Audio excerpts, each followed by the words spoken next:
Good morning, everyone. My name is Akram Ali, and today I will be presenting a case analysis on Ford Motor Company, a brand with over a century of legacy, now navigating one of the most pivotal transitions in its history.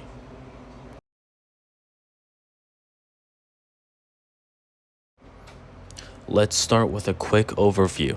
Ford finds itself in the middle of a dramatic industry chain shift, with growing global competition, mounting operational inefficiencies, and changing consumer preferences driving transformation. The company must not only continue to compete with legacy automakers, but also with EV startups and global OEMs, while adapting to rapidly shifting customer demands.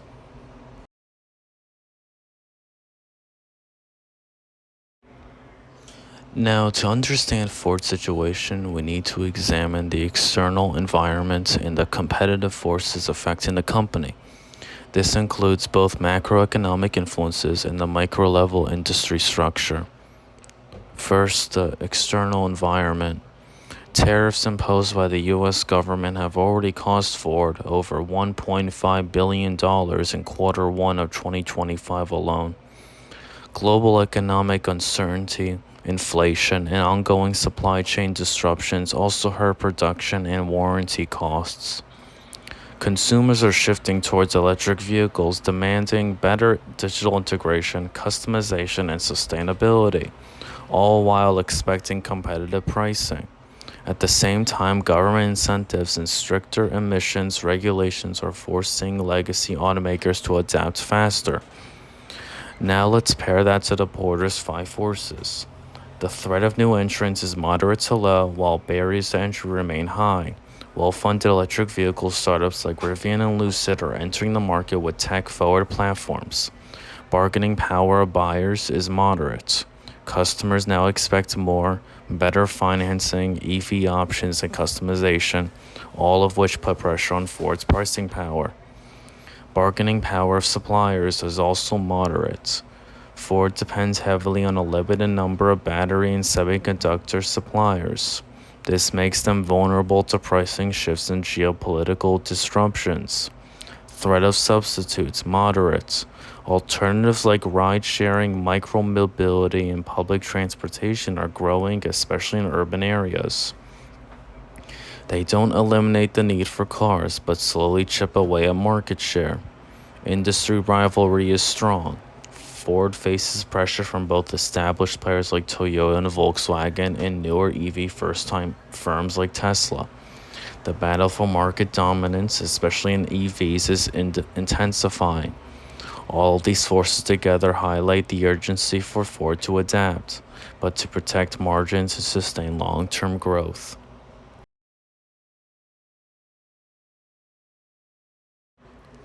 Now let's shift inward and examine Ford's internal challenges and capabilities. Ford's key strengths like strong brand extension, dealership networks, and a diverse product lineup across vehicle categorization. Their legacies in trucks and SUVs has long driven profitability. However, weakness includes high fixed costs, subpar software development, and inconsistent manufacturing quality, resulting in a 4% of total revenue loss to warranty claims. Operational inefficiencies, which include underutilized plants and slow adaptation to lean processes, limit Ford's ability to scale its EV division efficiently. Organizationally, research and development spending is strong, but internal silos slow collaboration. This bottlenecks innovation, particularly in Model E, the EV division. A VRIO analysis finds that while Ford's brands and global infrastructure are valuable and rare, they are no longer imitable or fully organized for future success. The gap between what Ford could do and what it is currently doing needs to be closed fast if it wants to lead the next automotive revolution.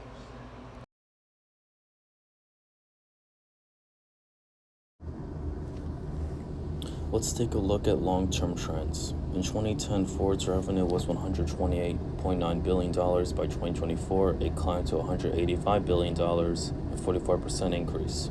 However, gross profit only grew about $24.5 billion to $26.6 billion over the same period.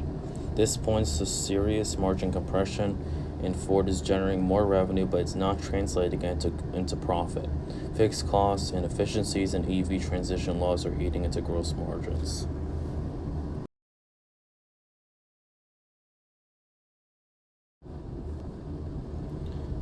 From the 2024 10K, total revenue reached about $184.99 billion, a 5% increase from 23. Net income was $5.879 billion, healthy jump of $1.5 billion year over year. Now by the segments. Ford Blue generated $5.284 billion in EBIT, but this was $2.18 billion decline year over year. Ford Pro, the commercial vehicle division, is the star performer with $9.015 billion in EBIT, up nearly $1.8 billion. Model E, the electric division, is operating at a loss of $5.076 billion in 24. So while Ford is still profitable on the whole, its EV division is a major financial drag, something it must address strategically.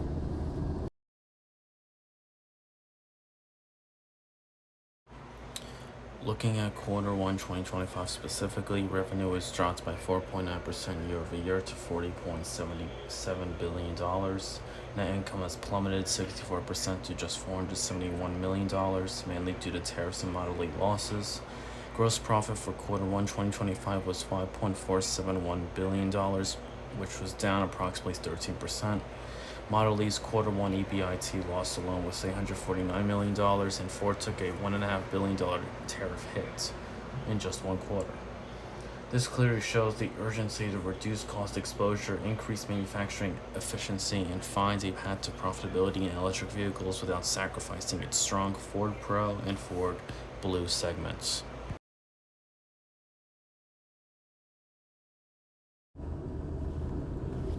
Ford has three main strategic paths: full in-house electrification, owning the entire value chain, maximizing IP but risking massive capital loss and scale failure.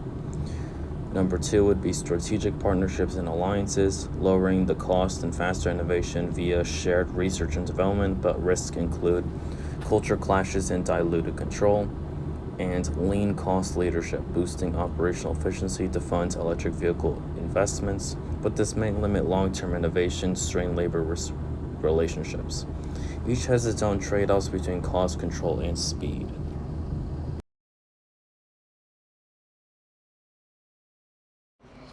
So here is a recommended strategy.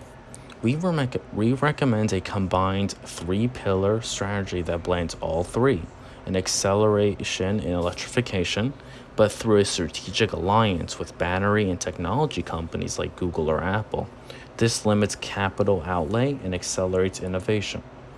We can also improve operational efficiency with lean manufacturing, predictive artificial intelligence maintenance, and real-time digital quality systems aligned with ISO 9001 standards. We can also foster an internal innovation culture, especially around product quality, mobility services like subscriptions or vehicle-to-grid integration, and cross-functional collaboration.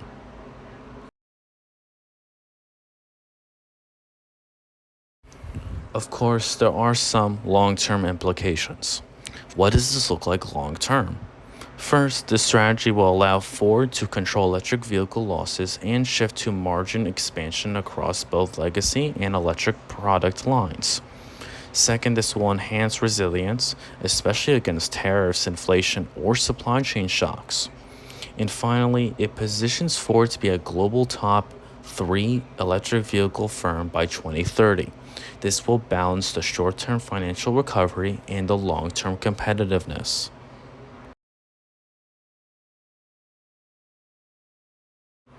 Here are the key takeaways. To wrap up, Ford's transformation journey is not just about building electric vehicles and cars. It's about rebuilding operational strength, strategic flexibility, and brand trust in a fiercely competitive environment. By embracing strategic partnerships, refining its operations, and refocusing on innovation and quality, Ford can chart a course towards long-term leadership and sustainable profitability.